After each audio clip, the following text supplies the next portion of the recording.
ขอนอบไหว้คุณพระศรีรัตนตรัยน้อมนมัสการพ่อแม่ครูบาอาจารย์เจริญสุขเจริญพรเจริญสุขเจริญธรรมศรัทธาเอาตนญาติโยมผู้ฟังทั้งหลายบ่ว่าจะฟังจาก YouTube ก็ดีหรือ Facebook ก็ดีมื้อนี้ข้าน้อยสิได้มาเทศน์ในเรื่องของพระเวสสันดรอยู่ในกันที่8ชื่อว่ากันกุมารมี101พระคาถาถ้าผิดพลาดประการใดก็ขอโทษขออภัยเด้อเมื่อนี้ถึงบทบานกุมารกันสิเทศน์ตนขอยังซึ้งทุกท่านสันดับขอพางสันแดงกุมารกันอีเก้าแจ้งว่านางนาคมาที่ฝันหนาวอยู่บ้านศาลาแปะกะตาเพื่อพังน้ำแต่มาเน่าอย่างกุมพานังทำเทือนได้7 เดือนปันเก่าฝานังเจ้าโยกกระเสริมคืนนั้นนับฝาดล้างนิมิตสังหรณ์นอนบ่หลับหนหวยดอกหัวหูนจนลาบาดเดิกมาจนแจ้งจังปันเป็นปาลาต่างล้างกี่อย่างกะบ่หูเห็นมองดอกฟังไข่ปันว่าสายหนึ่งได้เจอดาคมแก่นจำป่าแดงคงกาดใส่หูสุกามเปลี่ยนหน้าอ่านเก่งยานซ้ำพิมานอสุนบามแกงดาฟันปาตองมาที่หอกสันสายแสนสินกนอบไปมันกะบองหัวสาตาผ้าของนางเลือดกะเส้นเด่นปงมาที่โลงน้ำมือห้องตบผ้าไทยสะดุ้งตื่นของสติลูกเถินยังสะหื่นสันสายต้องที่เป็นเหตุหายจึงแปลกต่างคำฝันเลยพระหาประจอมเทินพระเหตุองค์กวนอายให้ทำนายเบิ่งดูทานสิมีล้างกี่อย่างแน่พระเวททรงสะแทกันที่แก่กะบ่ไหวปวดที่ยานบ่ได้ก็เลยเล่าคำพังสองสหนากะจำเป็นลาวาเวนนกวนกลางบ่เป็นหยังดอกเด้อลาแพงควันตาอย่าได้วันเป็นน้ำกันทัดนอนมาที่ลาเปปวนเคยได้สุขอยู่ล้วนก็เลยลาฟังป่าบาดนี้มาทุนถูกเที่ยวหาพาลาไม่บ่ปกติต่างคือหลังคังแต่ก่อนหากแม่นธรรมศาสตร์ใดทำให้เป็นปวดปวดทุสนทุกทวนล้วนสิเป้าเปผ่านไผกับฟันดอกนางเอ้ยอย่าห่วงเลยบ่มีหอนนอนบ่ฝันบ่มีหน้าแผงควันตาให้คิดที่อันฝันหายกลายเป็นดีเจ้าสิมันนอมากไหมอันความให้ที่บ่เห็นนั่นดอกนาผ่านที่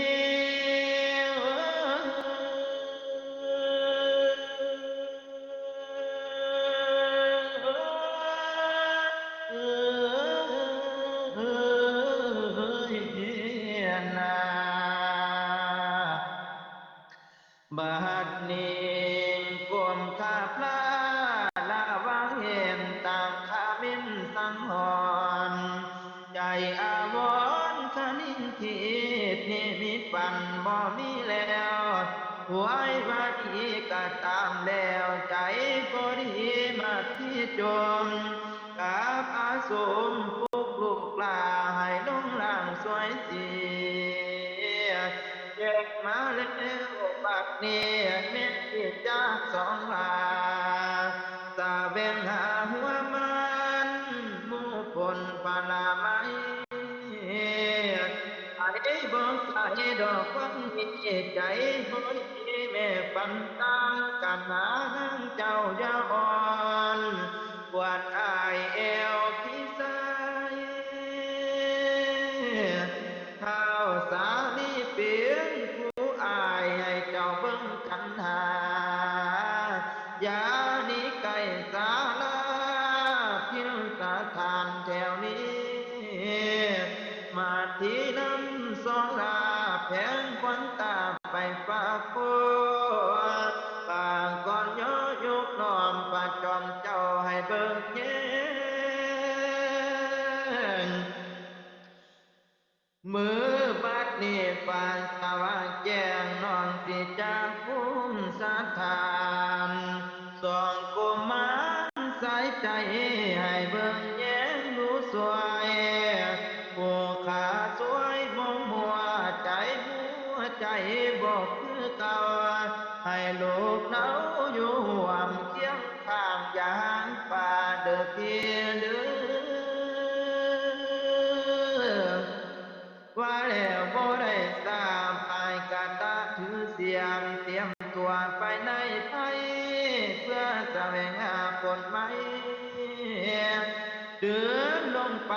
เพียงน้อยเหลียวขึ้นคอยเอิ่นสั่งใจฝ่าวังคิดบุญไว้บุญบ่ยังไปอยู่ก็อยู่บ่ได้โอ้ยลูกอ่อนสิโยยตั้งเกตโอ้ยยังอยู่ดันตาเตียวน้ำตองแนวเมืองแถวแนวใหม่ดวงผ้าไทยขีดอ่อนจอนเข้าไปนึกลำตะลำเท่าป่าไผ่เพียใส่ต้นมากมายบ่อนเคยท่องเที่ยวหาสู่วันมากำลังสู่เพิ่มเรื่องดวงเต็มต้นบ่ทันโดนกะหายเสียงไฟได้แต่อ่อนก่อนกะเสือลวงหนหาต้นต่อไปแต่ความหวังว่าสิได้กะใจอ่อนบัดมาเห็นเลยบ่เปลี่ยนตาเอาดอกหนาวลูกดอกเต็มต้นหน้าดูต้นมาที่ดีโอ้สิเพได้ยืนเศร้าอยู่ต้นมากว่าอีดหน้าอ่อนละโหยสูงฟ้าห้องว่าโอ้ยโอ้ยน้อนี่เป็นหยังสั่งมาสวยเอาจังตั้งแต่ไหนวันนี้คิดเห็นสาวนี่น้อยกันหาก้อยตาอยู่คักมือน้ำตาไหลหลังย้อยใจละหอยอ่างมาลูกทางมาโน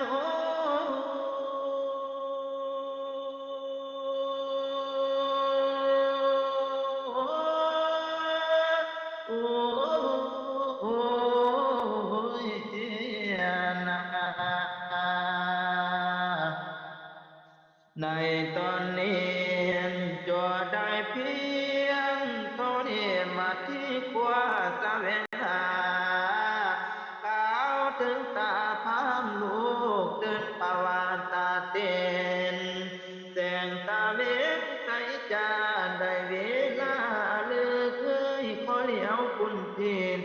เข้าสู่ขอเว้าให้ฟังโยโยบ่ไปฮอดปัสสันดรปานุกรทุนขอนอพระองค์ทรงน้อยเพิ่นให้ครบอิบมาที่ด้วยบ่อวยตาพังกูมาเพียอยู่ท่านบ่ได้กันที่ให้กะยานั้น พระเวทบอกว่าให้เจ้าจูงขึ้นบ้านกูสิไทยซ่อนสีที่มันมีพุ่นบ่ถูกจนจริงแท้นั่นละที่ช่วยแท้ถึงอาญาเท่าพังกาวตรวจนั่นเองที่ปวดเล่าคดีโลลักลานจิตาพังคัดค้านองค์พระเวทพอขินขานปวงพระไทยจริงสาปฏิทานสองลาพามันเลี้ยวหลังเลี้ยวหน้าสองตาลาไปใส่โนหวังหันยังรับรอมาเยี่ยมพอดูมันก็เลยบอกว่าสองก่อนไล่ป่าไปสอนตัวอยู่ในสาเหตุมากกว่าเก่งยากถ้ามันผ่านหาเรื่องเป็นเสียงผู้พาเวท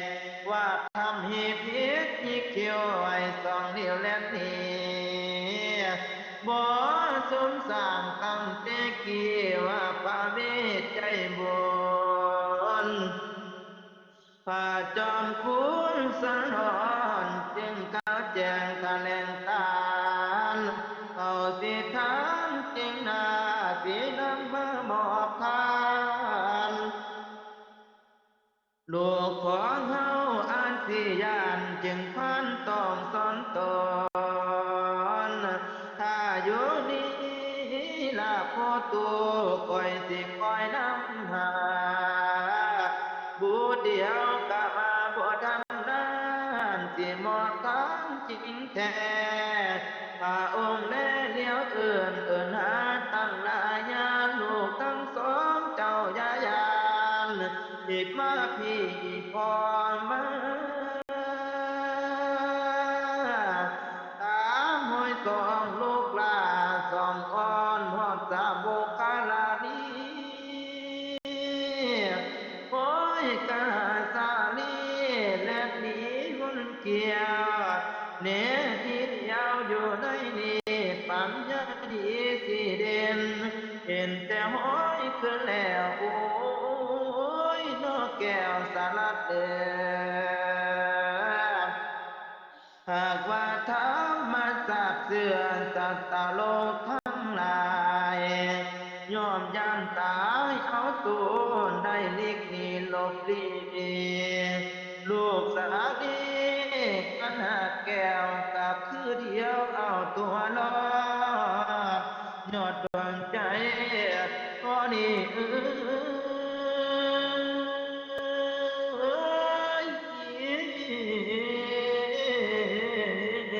ข้าวนี่บ่แม่นตายลูกเจ้าคิดจะขายให้ช่วยพ่อเพียงประเดียวกำที่เที่ยวมาถึงบ่เหิงกาคงสิ้นได้ยินเสียงพ่อวันเอิญขอยังซึ้งลูกทั้งปวงลูกกษาให้ต่อสู้เห็นหูผู้สะทานส่วนได้ยินพอตางอย่างสั้นขึ้นมากอดตาท่าพระบิดรกล่าววอนน้ำตาย่อยพระเวทอ่อยสองลายาสุกาให้หำกามนั้นนี่รวมควรให้คุ้นกันอย่าหวันไหวเดิ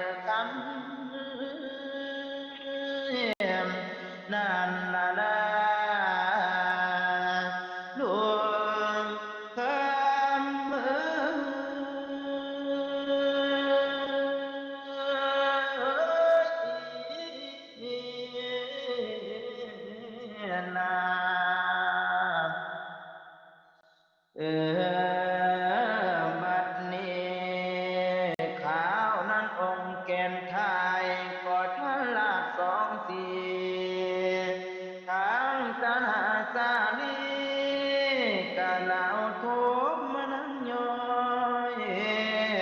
สองกะเหหุนให้นำนางฟ้าไปเยื่อเยื่อยผู้เดโนโน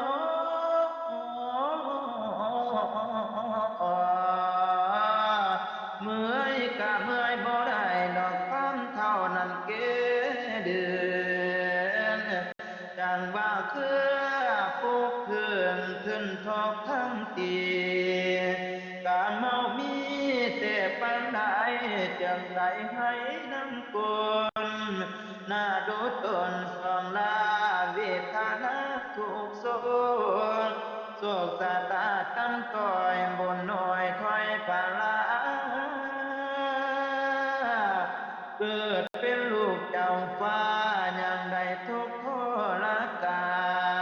รจำต้องมาให้บุญดังผู้โจรผู้ไล่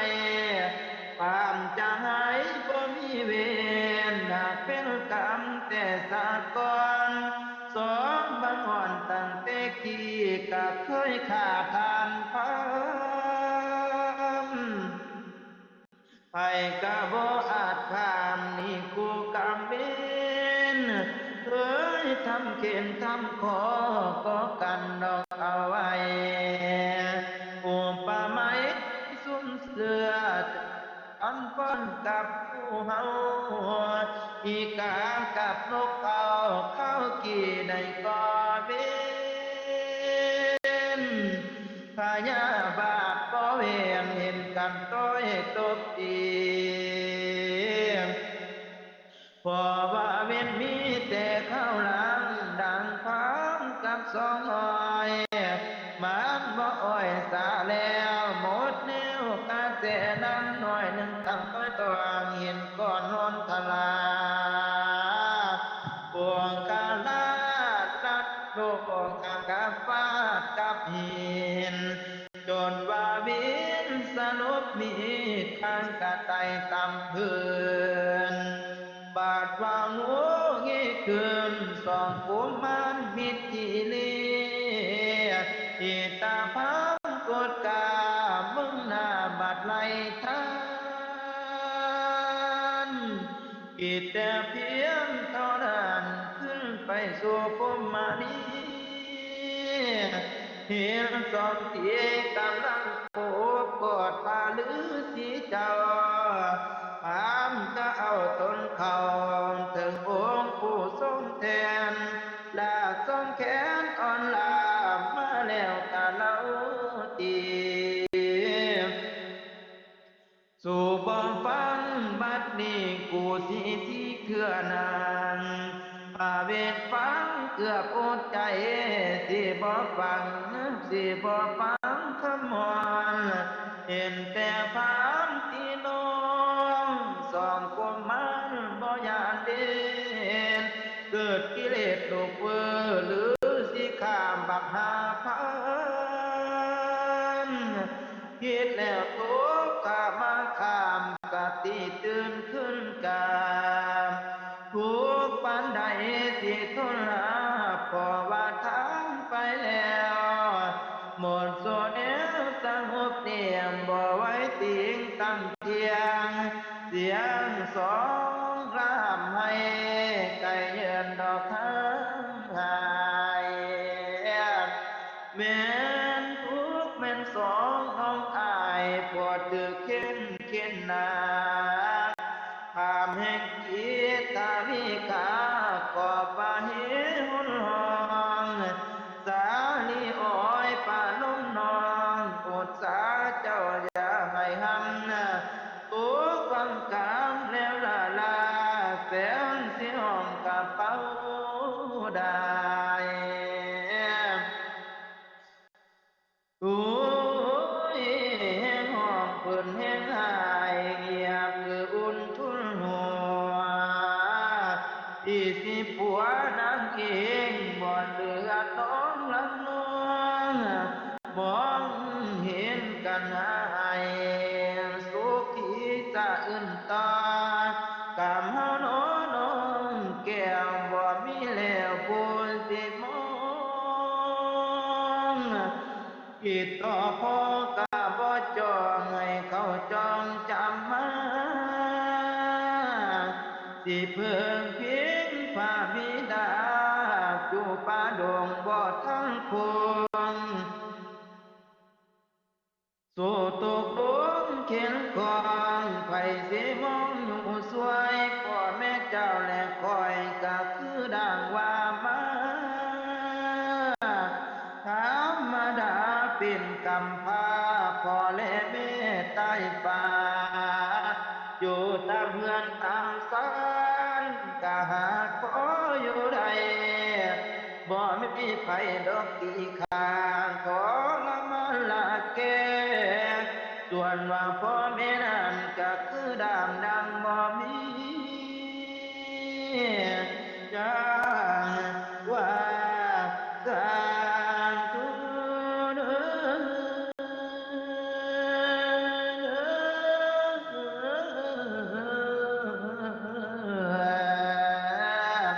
เทวดาอยู่ป่านี้ให้ทุ่มเทสงสารสองกว่ามาดบ่มีไผสิเพิ่งพิงอิงสนเข้าจูนลูกขอไว้อย่าให้ตายปากพ่อแม่ให้ได้กลับตาบ้านแท้ๆเห็นหน้าพ่อแม่คิง ป่านนี้แม่ต้องแล่นวิ่งออกเที่ยวตามหาขอให้องค์เทวาบอกฝ่ามารดาด้วย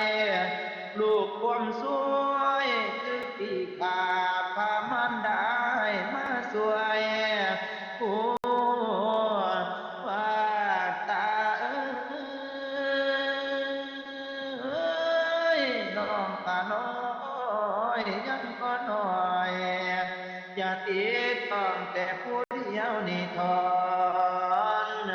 ถามแห่งทุมต้มหอมอย่าจองหอมกูบ่จง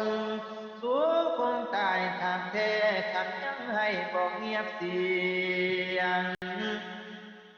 ว่าแต่พ่อหูเรื่องเศร้าไว้ก่อนกันกุมารกันอย่างบ่ทันชีวิตตรงสิหัวให้ลุงเอาให้ถามพาไปไกลเยินบางเกินตาเว้นคำกาถาทำที่ตั้งไว้หนึ่งหอยเอ็ดยังบอกกายฟังกันมาที่ได้ยายขึ้นสู่ภูมิสถานเดินนิทานสารก่อนพระปฐมบุตรแลเป็นสำนวนเล่าเทให้ลิงแม่สิวเรืองกุมันการจบปาเปืองสิลงแล้วคนเดินโยง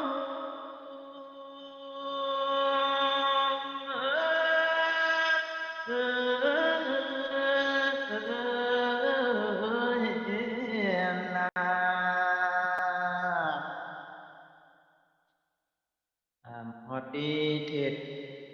ในเรื่องของพระเวสสันดรมันก็จบลงเพียงเท่านี้ถ้าผิดพลาดประการใดก็ขอโทษขออภัยอย่าลืมติดตามรับชมให้เป็นกำลังใจในเด้อขออนุโมทนาสาธุ